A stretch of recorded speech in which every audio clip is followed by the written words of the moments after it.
people may see an ad on Facebook, and instead of clicking on the ad, they're going to be, oh, I'm going to research this a bit, and they'll go to Google and type in the brand name.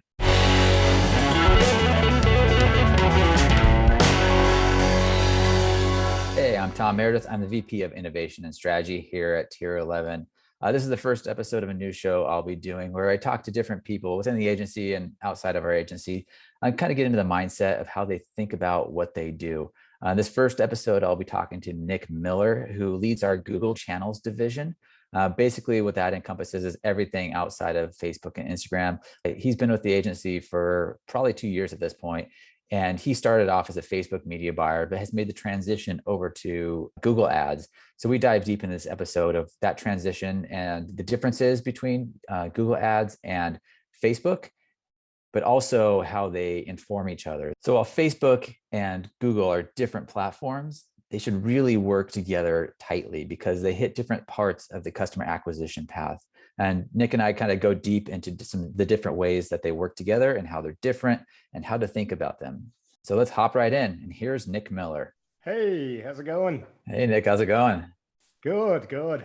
Nick, tell us a little bit about yourself and how you ended up at Tier 11 and what you're doing now at Tier 11. Sure thing. So I'm a marketer, digital marketer, very passionate about helping businesses grow. Also love innovation in the space, any new developments. I think it's just a really exciting area to be in. So I started as a Facebook media buyer, actually got into Facebook ads through the music industry, which was what I did for a very long time, and was always involved in the promotion side. So always been interested in marketing and reaching audiences. So I joined up at Tier 11 as a Facebook media buyer, but I was also able to bring my experience in Google Ads, which I had gained in a previous agency, to Tier 11. So I have been building the Google Ads department here at Tier 11 now for nearly 10 months. So we started late in 2020, starting with some brand campaigns and then branching out to full-blown search campaigns and combining that with YouTube campaigns.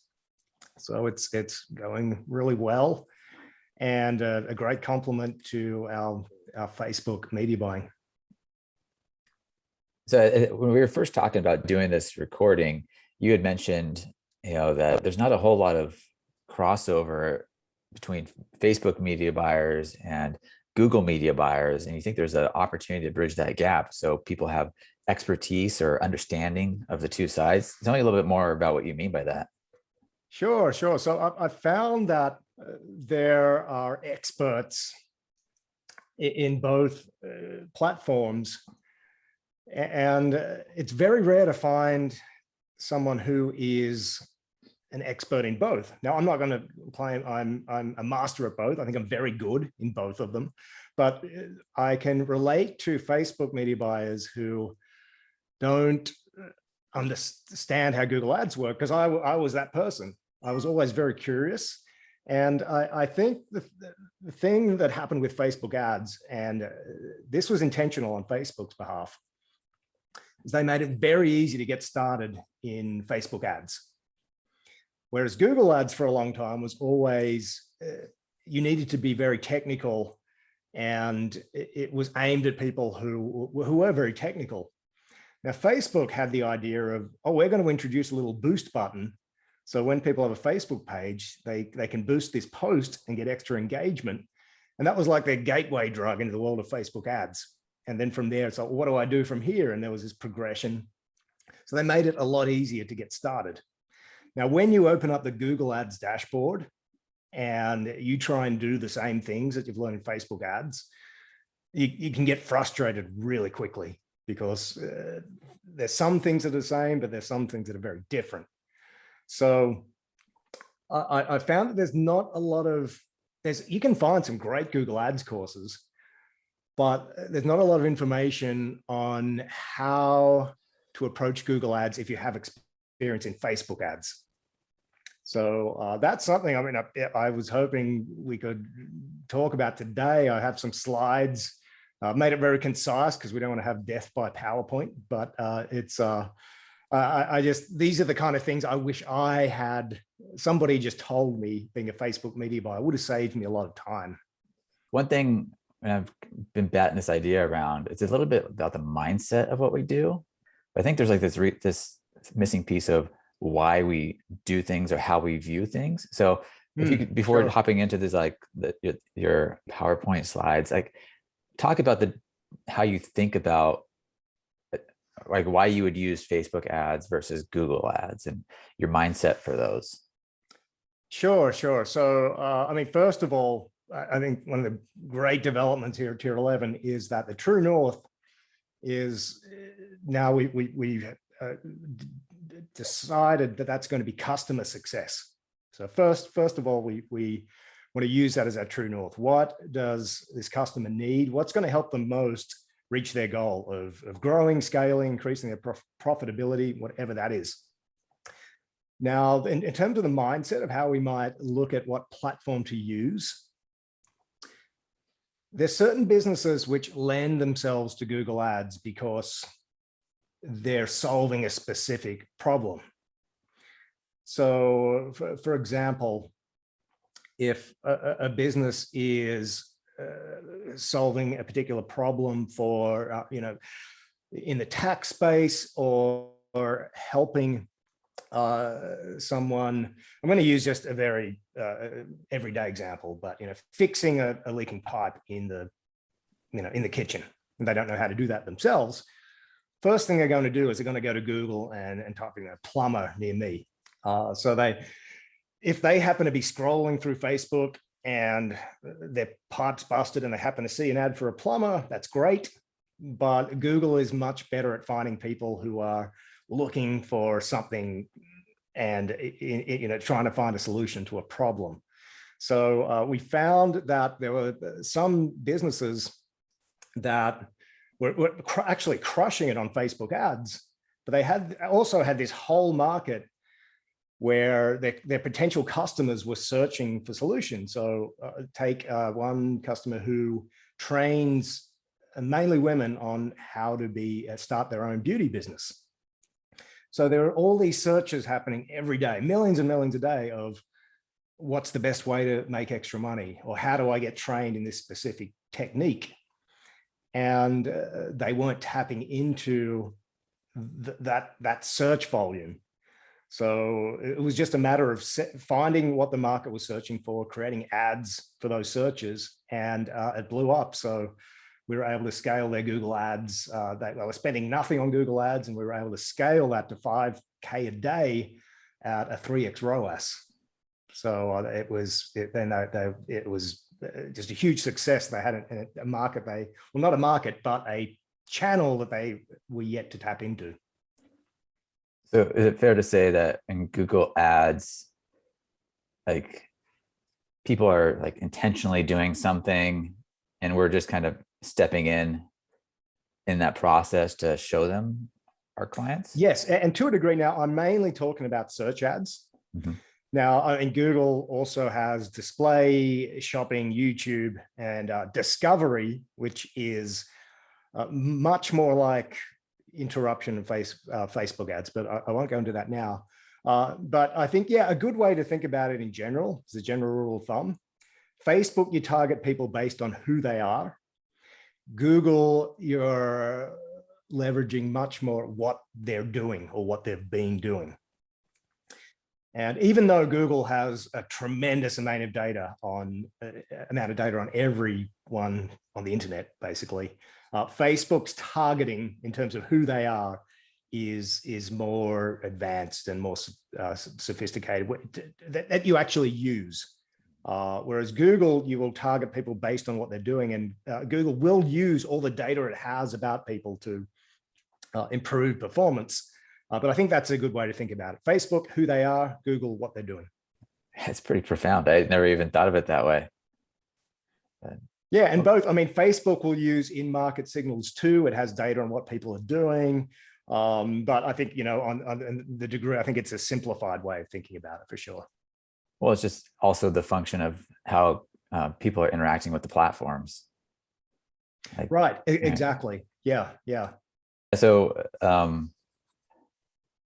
let's see some slides. Yeah, sure. Okay, cool. Okay, so Facebook, going from Facebook ads to Google ads. So, so first of all, yeah, looking at all the available Google channels, I'm going to focus on search today, mainly because it's the most used on Google. It generates, out of all of Google's revenue in 2020, so search ads accounted for 71% of all the Google ads revenue. 70,000 Google searches per second. That's 5.4 billion searches a day. So a lot of people to target there. And it's also, I feel like it's the best place to start learning about Google ads, to learn the dashboard and all the things in the cockpit. So looking at the difference in Facebook ads. So Facebook ads, very simplified, but you have your campaigns, your ad sets, and your ads. And you use the ad sets to create your audience targeting. So you'll be defining your audiences here that you're going to be showing your ads to. Now on Google, you have campaigns and ad groups, same thing as ad sets, they just call them ad groups. But your targeting for search ads is defined by the keywords you're using. And then you're showing ads based on those keywords that people are searching for. So another way, if I can use an analogy, is that I like to think of keywords as bait.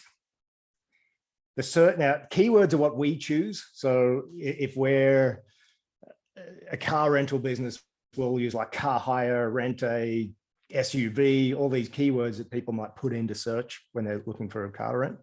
Now I look at search terms as the fish, and these are the actual words that people are putting into Google to find what they're looking for.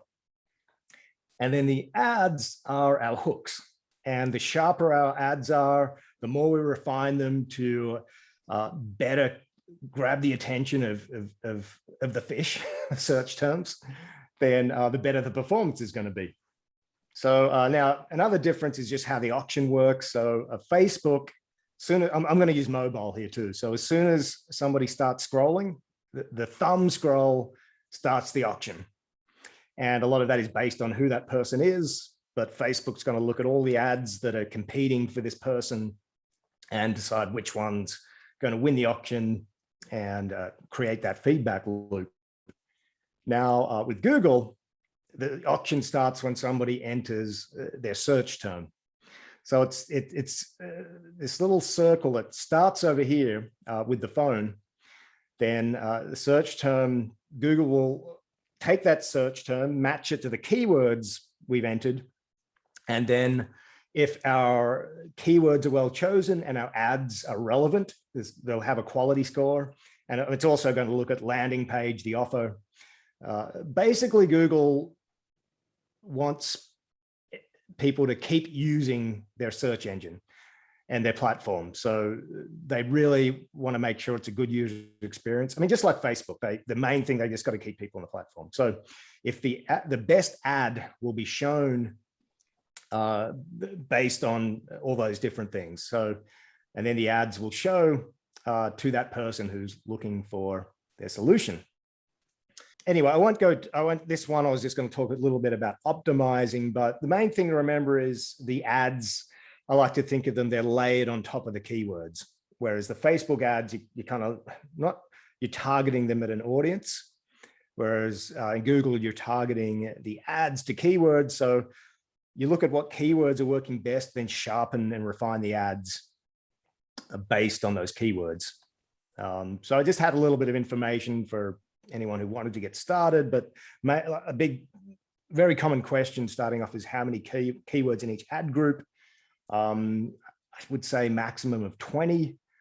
And every ad group should have a single theme. So every ad in that ad group should speak to that theme. And I think an easy way to get started is, first of all, to start with a brand campaign. So for any businesses that are not running Google ads, a really easy way to get started is to just create an ad, a campaign based on your brand name. because if you're already getting organic traffic, you're going to have to pay for those clicks and conversions, but you can start at a really low cost, and it will, you'll be able to get used to how the platform works, and you'll be teaching Google Ads what your customers, who your customers are. So it's starting to learn. So when you start the broader campaigns to tap into the full market, you already got that head start. What's the downside to not doing brand campaigns? The downside to not running brand campaigns is that your competitors can bid on your brand name. And these days, organic search results are so far down that a lot of the times, even if you're ranking #1 for your brand name, you're leaving it wide open. Your competitors can come in and just put a big ad up the top, which takes up all that space above the fold. And a lot of the times, people are just going to click on that ad because it's the first thing that showed up. And they know, the competitors know that they're bidding on your brand name. So they're likely already refined their ads to really maximize the click-through rate. So if you're not running a brand campaign, then you're just leaving yourself wide open. Do you also suggest running your competitor brand names? Or are you going to get to that, I guess? Well, that's a really good question. So competitor campaigns, I find they either do really well or really badly. I haven't found there's not much in between. The reason is if you have your other campaigns dialed in, Google knows that you're providing a good offer and you're providing a good solution to people who are searching for those particular terms. Now, if that's the case, you have a much better chance of bidding on competitor terms because Google knows that, well, if someone clicks on this ad, even though they've searched for another brand, this other company's providing competition, and Google wants competition. It doesn't want any one brand to monopolize any particular search keyword or search term. So now, if you're just getting started and you don't have any tenured campaigns and Google doesn't really know who you are yet, you're going to have a much lower chance of stealing your competitors' traffic. So I think, first of all, you need to get your brand campaign and your other non-brand campaigns dialed in.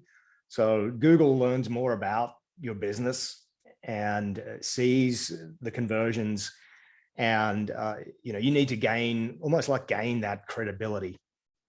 Then you can start going after your competitors.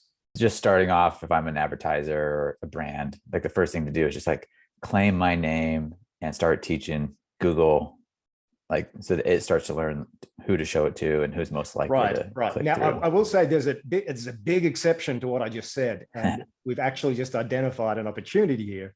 So we have a business. I'm not going to say what niche they're in because I don't want to blow it for them, but it's a huge opportunity where it's quite a competitive niche, but hardly any of the brands in this niche are running Google Ads.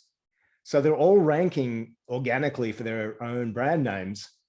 So with our customer, all they have to do is start bidding on their competitors' brand names, and right away they're going to get a ton of traffic because their competitors aren't bidding on their own brand name. So that's the exception. If you have a space where it's for whatever reason there's not a lot of Google Ads being run, then by all means start bidding on your competitors' brand names, because you'll be the only business who, in this case, they're going to be the only business who's showing up when customers search for that competitor's brand name. So that's very easy opportunity for them to just scoop up all that traffic. And by the time their competitors realize, and we got to get our Google Ads in case, they all probably already had like a month or several months of just grabbing all that easy traffic. So that would be the exception. Nice. And so when I see that as the person searching or the user, like that's just going to be the first thing I see on the webpage. Right, exactly. Okay. So, and I'm going to use a completely different niche, but just say for whatever reason, there. I'll use the car rental space. There was like 5 car rental places all competing, but none of them were bidding on their own brand names. So here comes Tom and Nick's car rentals. So whenever anybody searches for like Acme car rentals, which is our competitor, we'll just have our big ad up the top with all these links underneath, which you can create Google ads that have all these extensions and things. But #1 car rental, get your first car rental with a great deal and all of this. And somebody sees that, it's going to be above the little organic result. I mean, it's most likely they're going to click on that, and then we could refine the ads. And yeah, so big opportunity there.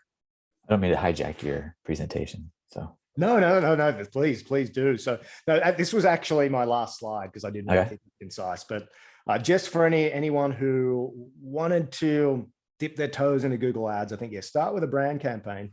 But a great way to learn the dashboard is to go in and set your columns up for each of the views. So in Facebook ads, you see the ads manager and you click on the campaign, it takes you into the ad sets, then you click on the ad set and it'll take you into the ads. Google dashboard doesn't work like that. And it still catches me up because it's frustrating. It's not linear, it's not intuitive. So a great way to learn the dashboard is to just open your account, go into the campaign level, which is all on the left-hand column. You can choose, campaign, ad group, keywords, ad search terms. And you have to set your columns up for each one of those. So Facebook, if you set up your columns, if you have, you'll have amount spent, conversions, cost per conversion, then however you want your column set up, that will carry through all the way through ad groups and ads. Google Ads, you have to do it for each level, which is time consuming. It's annoying, but it's a great way to learn just learn the dashboard. So go into each of these and just set up columns, put in cost, which is the same as amount spent. I'm talking to Facebook media buys here. Then put in conversions, conversion value, cost per click, however you like to have your Facebook column set up, even though it would be different for Google. But just going and doing that, you'll feel so familiar with the dashboard. It'll take away a lot of that mystery and it's like I'm in an airplane cockpit, which button do I press? So that's a really handy thing to do. Talk a little bit about like how you judge performance, and it's different between, I imagine it's probably different between the two, right? Like, right. Yes, that's a really good one. So I'm going to stick to search ads too, because it is different for display, shopping, and YouTube. All of these are different in the way you optimize. But if I can compare to Facebook ads, so really Facebook ads, obviously we'll look at it, we'll zoom out, look at the campaign level. How's our campaign doing? Cool. Is it in KPI? Great. What can we improve? If it's not in KPI, what do we need to improve urgently? Same thing with Google. I mean, overall, we'll look at the campaign level. And if we're optimizing, say, for leads, where I'll use leads as an example, where we're going to be looking for a cost per lead. So we'll be able to see, are we hitting that cost per lead? And if not, or we are, but we want to improve it, cool. Where do we go next? Now, Facebook, you may have ad groups that some are performing better than others. Ad sets, I'm sorry. Now, Google, it's the same thing. If you have some ad groups that are just tanking, you may just want to turn them off, let the winners run. But sometimes you may find that there's keywords in that, there may be one keyword in that ad group that's not working very well, that's performing great. It's like you may have an ad set in Facebook. The ad set's actually not working well, but there's one ad there that is showing a lot of promise. So you might turn all the ads off and just leave that one on. With Google Ads, I go to the keywords first because we're writing ads for the keywords. So it's a bit like in Facebook, you might look at different audiences. Okay, that audience is not working great. This one, wow, that's really working well. So look at keywords and, okay, are there any keywords I just need to pause that are taking up a lot of spend? And I usually find, I mean, writing ads for Google, yes, you need to test the copy. Yes, you need to write the best headlines. But the way I would say it is specific and punchy beats like creative and cute. So people, when they're searching for a solution, they don't want to hear like, it's very different from Facebook copy. Facebook, you're looking to really grab attention, provoke some, some kind of response. Google ads, you're really just looking to be punchy and sharpen them. So that's why starting with the keywords, see how your keywords are doing, is usually a better place to start. Then when you have those keywords that are getting the most clicks, getting the most search volume, Google's saying, yes, whatever you're doing here, people are searching for the solution. It's going to allocate more spend and show the ads more. Then you start testing the ad copy in the headlines and refining the ads. So that would be a big difference there between Facebook ads and search. Other big difference, of course, is that with search ads, you're looking at words only. Whereas Facebook ads, you've got to look at the creative. So the copy and headline might be perfect, but it's the image and or the video using that's not working. So search ads, you have that element taken out. So you're really battling for just with the words you're using. Yeah, I have plenty of creative questions as well, being coming in from a creative background. Sure. Yeah. But I guess, is there any difference in the like attribution between like Facebook ads and Google ads? Yes. So Google ads you can have up to a 90-day attribution window. And now I'm not going to pretend to understand how all of Google's attribution actually works, but there are some models you can use within the actual ads platform, which is different from Facebook. So Facebook will now we know it's a 7-day click and 1-day view. And whether or not that's the first click or the last click, it doesn't matter. It's just if someone clicked in that 7 days and converted, then Facebook's going to attribute that to the ad. Now, Google, this has changed, but for up until now, the default has been last click. So if you didn't touch any of your attribution, it would only attribute the conversion if it was the very last click that somebody made before they purchased. Now that is changing, where the default attribution is what they're calling data-driven. And again, I'm not going to pretend to understand how this works at all, but as I do understand it, it's that Google is going to use all its signals, all the connections it has to everyone, and attribute that conversion by making a decision on how much that Google ad helped. So that leaves a whole spectrum of possibilities. But one thing to keep in mind with Google, it's kind of scary, but it's also awesome, is that even if you don't use Gmail, you don't use, you use Firefox and not a Google Chrome, even if you don't use Google Calendar, Google is going to have data on you, because if you use email, you will have email Gmail users.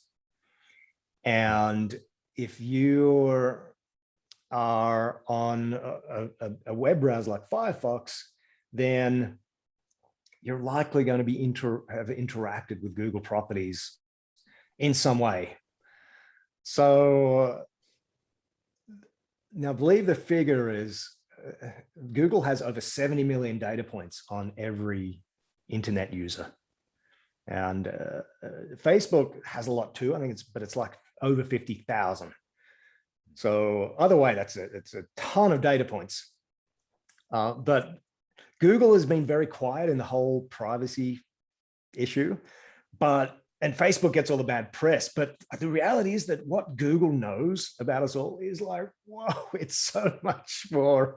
If you were very worried about big tech and what data knows about, Google just knows so much. So this new data-driven attribution, they're getting ahead of this privacy issue, and they have a whole bunch of systems they're going to be rolling out because getting ahead of, not being able to, like very similar to, Facebook and iOS. Similar things are going to be happening with Google Ads. It's a little bit delayed, but they're already preparing for it. So this data-driven attribution is what they're using to fill in the gaps. If they, they can't see it, they'll use all this modeling. And I mean, who knows? Like I said, I'm not even going to try and understand how it all works on a technical level anyway. Yeah, it's really interesting. Like the idea that even if you don't use Gmail, you're still receiving emails from people who use Gmail. So they have information on your email address that way. And right. If you're not logged into Google, but you still use Google, they're able to fingerprint you and connect all that together. That's pretty interesting. It's super interesting. And I mean, what their response to the whole privacy thing, and I know Facebook is exploring this too, but this concept of flock, where it's cohort learning. So they have all these cohorts, which the minimum amount has to be 1,000. So no individual user can be identified. I mean, Ralph, I just was listening to Perpetual Traffic today, and he was saying that he used to target his friends with Facebook ads. So you should be able to just pick one person and put all the variables in and send an ad to them, just making fun of them or something. And so that's going to be impossible because these cohorts, there'll be, I mean, it sounds like there's going to be almost an infinite number of cohorts. So, 32-year-old women who do yoga and drive certain cars and then this much. And apparently, I mean, I've heard some sources say that the targeting is actually going to get better, which is mind blowing. But yeah, it's a fascinating discussion, and to even understand how it all works it's a rabbit hole. Yeah, it goes deep. One final thing on attribution. So typically up until this point, there have been like Facebook agencies and Google agencies, and I imagine there's probably some Bing agencies, right? And they all want to claim attribution. But now that have like both together, how do you, and so they all want to claim attribution and fight to prove the performance. But now that we have like both Facebook and Google and YouTube and everything else, like how do you look at like, oh, that's a great one. Yeah. And can give a very, very specific examples of this. So, up until now, but I mean, for a long time, Tier 11 was a Facebook agency. So there were situations where we'd have customers who had separate agencies for different platforms. And yeah, you'd have that. It came around in monthly reporting. Well, the Google agency saying they generated this many conversions, and we're saying we generate this many. So the advantage of having the platforms under one umbrella, so we can look at overall advertising expenditure and look at a total CPA, look at that marketing efficiency ratio. And where this is really important is, so brand campaigns that we talked about a little earlier, generally get a very high ROAS. And if they're not, something's wrong. So the brand campaigns should be absolutely crushing it. So it's not, not uncommon to get like a 20x ROAS from a brand campaign. Now, what can happen is that the customer might look at the reports and go, hang on, well, Google's getting like a 12x ROAS, Facebook's only getting a 3x. But the reason for that, if you took the brand campaign out of the Google ads and just had the non-brand, both would be similar. And a lot of the times people may see an ad on Facebook, and instead of clicking on the ad, they're going to be, oh, I'm going to research this a bit, and they'll go to Google and type in the brand name. So that drives more traffic to the brand searches. So they're both platforms are working together. So I think it's getting to the point where it's not best practice to just look at each platform separately. And we can also, we can create audiences in Google Analytics that are filled with only people who clicked on Facebook ads. And one great feature of Google ads is you can layer audiences just for observation. So you're not targeting them, but you can just layer any audience you like. So we could layer our Facebook clickers over our brand campaign, and we'll see, oh, we can see that our Facebook clickers are converting X times more than the non-Facebook clickers. So we're seeing that traffic harmonization and the platforms working together. So overall, I think there's, as we move forward, and tier 11, we're already doing this. We're looking at basically overall MER, marketing efficiency ratio.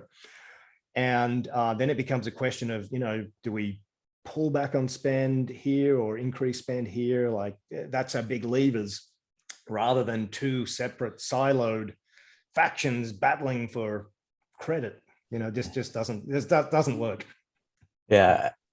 I think we're definitely doing that. And it's kind of like the direction we're pushing hard right now, right? It's like, how does everything work together in this whole like customer acquisition path? And, as a brand, it's hard to manage agencies fighting against each other, much less having a strategy that works across them. And I think it's cool to have it in-house, but I think it's also really interesting, this idea that, we have a lot of Facebook media buyers who are going towards Google ads and have like the understanding of like how a customer is interacting at each stage of this and how we have to speak differently to them. So absolutely, yeah. Talking about like how you speak differently to people on Google, like what's creative look like in Google ads, and how do you think about that? So, well, I'll talk a little bit about display, but with search, like I was saying, the copywriting, I mean, it's really bottom and middle of the funnel.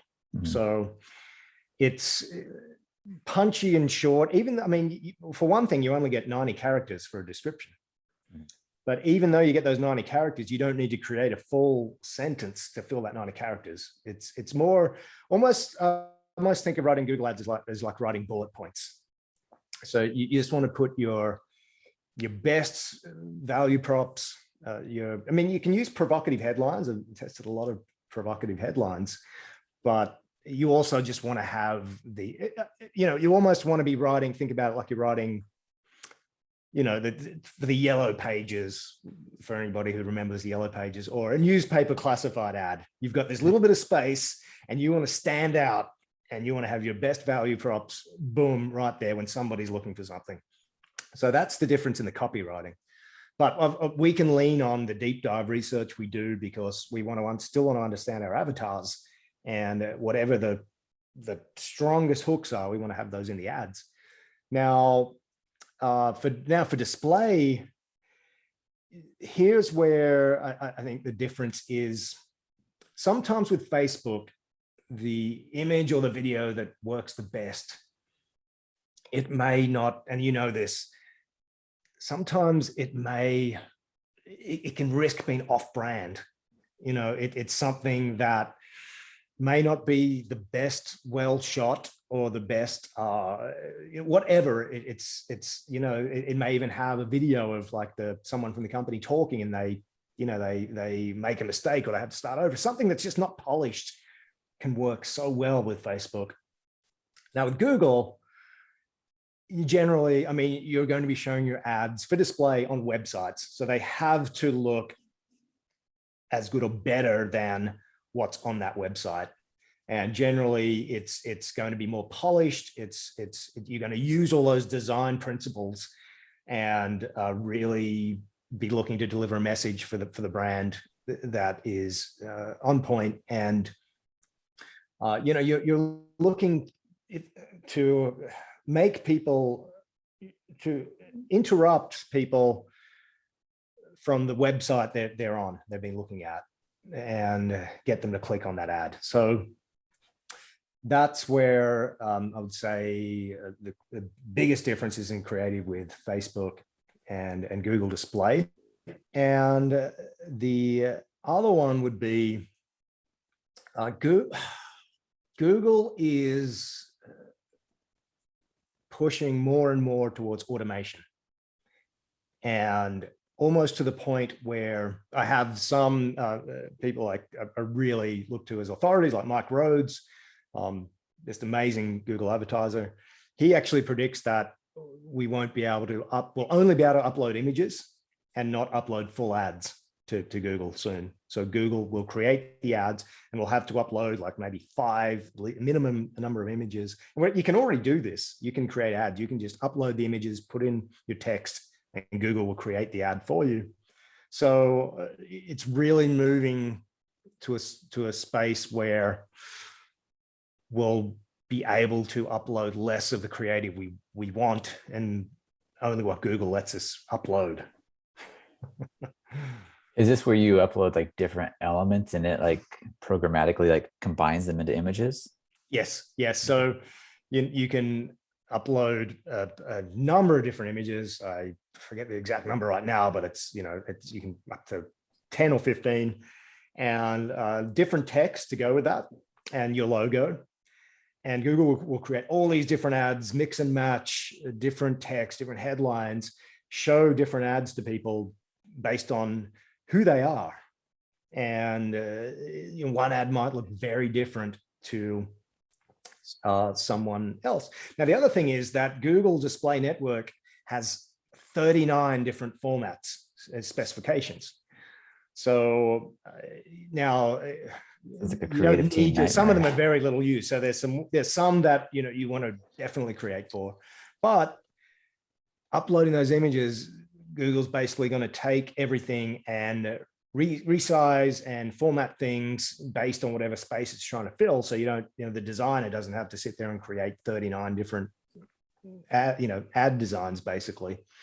So that's, and also I would say that the signals Google uses in display, it leans much more heavily on the data it knows about people, because it's not, the auction doesn't start with a search. It starts when somebody goes to a particular website, and everyone's trying to get to that prime real estate that's going to work best for their business. So this display ad automation, is that like pretty analogous with like Facebook in terms of dynamic creative, or is it like a step further than that even?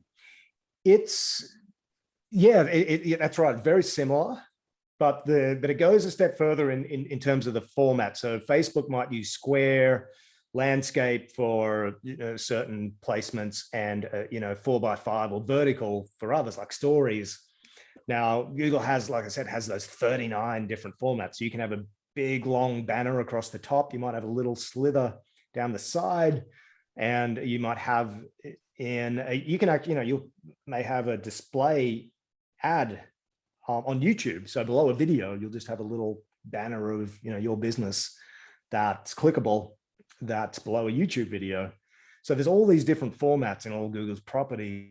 So filling those up with your ad and your designs and keeping it on brand is, it can be a challenge for designers. So, and performance wise, we are seeing that the machine is getting so good that a lot of the times these ads will outperform the ads that have been created to, in spec. Now, you still need the raw assets to give Google. So you still need your art directors and your creative team to know what the best images are going to be. So there's still that, but there's some elements with where the text is, and even brand, like the backgrounds and brand colors, things like that, which Google's pushing us to hand over. And by the way, which is a general theme with Google Ads, and a lot of Google advertisers are just as worried about this as Facebook advertisers have been about iOS 14.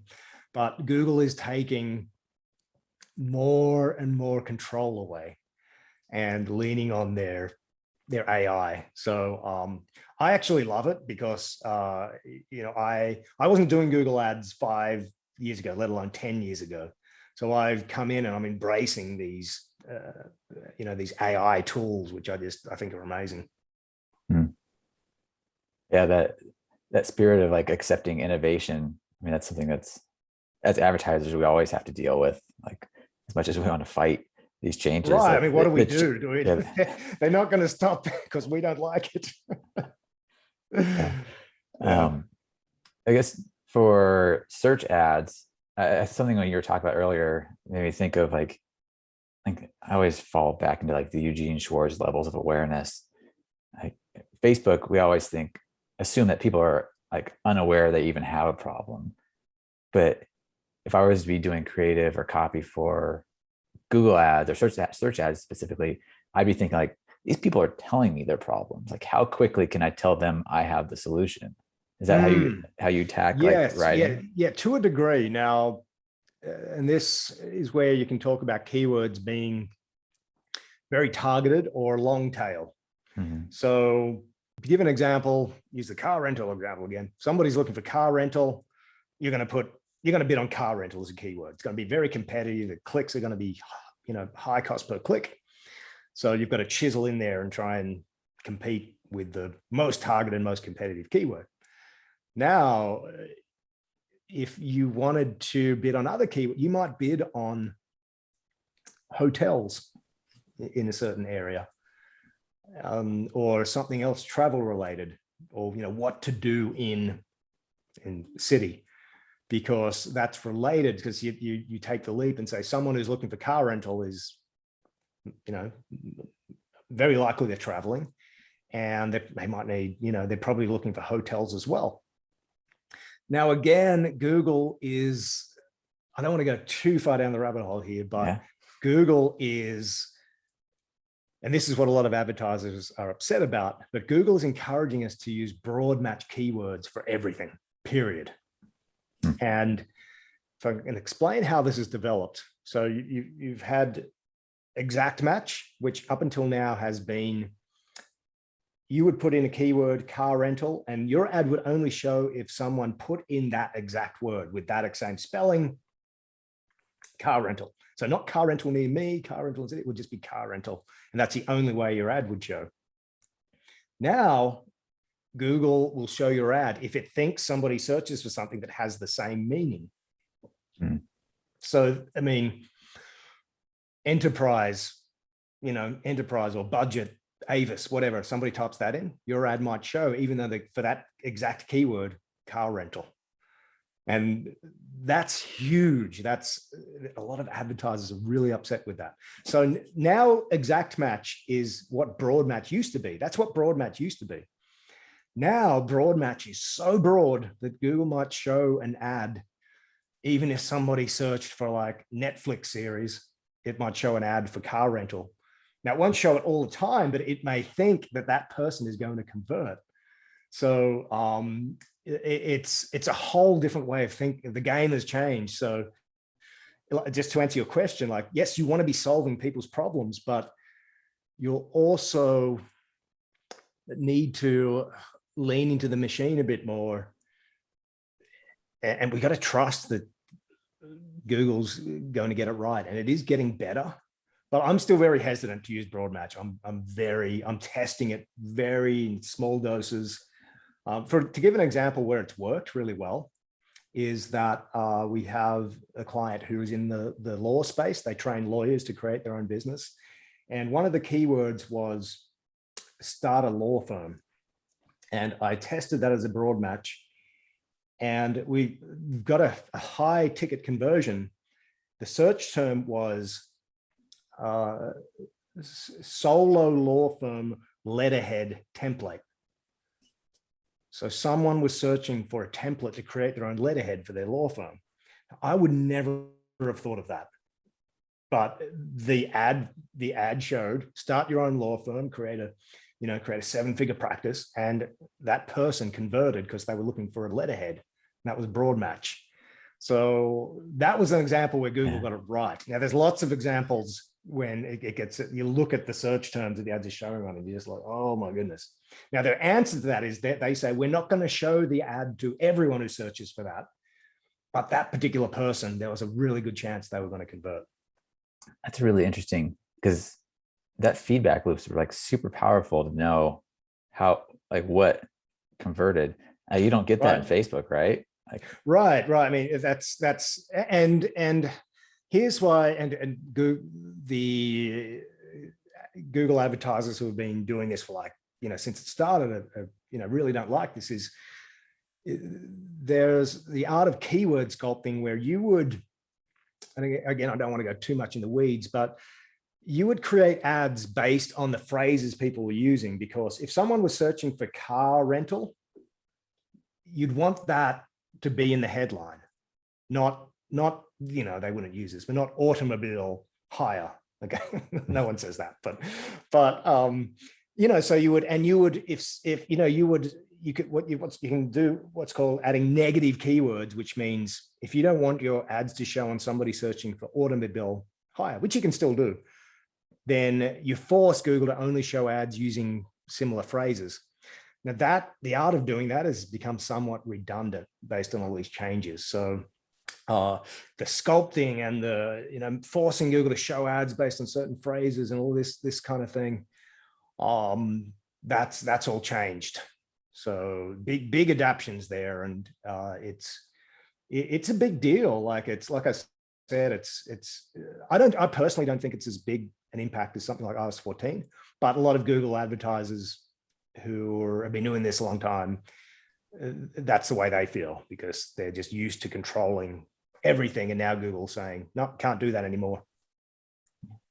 I didn't realize this until now, but I think it's really powerful to have Google and Facebook together, with the legal letterhead. That would be a thing that you'd kick back to the creative team for Facebook to test, see if it works over there. Right, exactly. So it can take the findings, and they call it keyword mining in Google. So you're forcing Google to find new keywords that you hadn't thought of. So letterhead, hey, what a lead magnet, free letterhead templates or ideas or something that the creative team could create, uses a lead magnet, and create that feedback loop between platforms. And then by the same token, there may be some weird headline which is working great in Facebook ads. And it's like, why is that headline working? And let's try some keywords in Google based around that. And might find, lo and behold, wow, that hasn't been tapped. Competitors aren't tapping that. So that's we found with that's something that really helped too with the beauty customer I was talking about, that I was able to go to the Facebook media buyer, Heather, and to say, what are the best performing headlines? What's the best copy? And really lean on that. Saved a lot of time in creating the Google ads, because the value props were all there. Certain headlines work better than others. So I think that's another reason why those campaigns worked so well, so quickly. I always get caught up on creative. So going back to the using hotel keywords for rent a car, how would do you craft different ads for that? Yeah. So, over time, you're going to see certain search terms, certain keywords that are performing the best.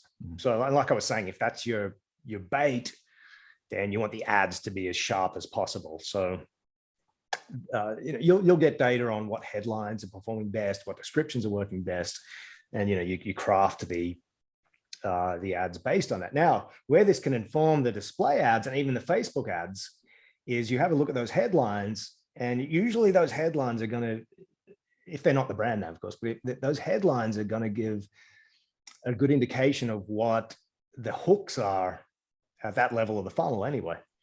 So now here's what I really love about display and also YouTube. You can target people based on what they've been searching for on Google. So it's keyword placements. So you could target someone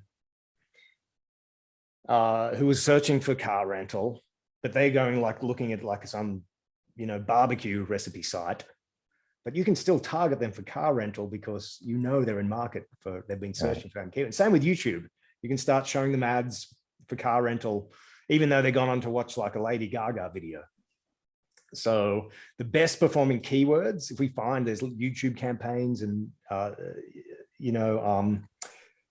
display campaigns that are working, certain keyword placement that's working best, all of a sudden it's like, wow, now we can create a whole bunch of creative around that keyword and even test that in the Facebook campaigns.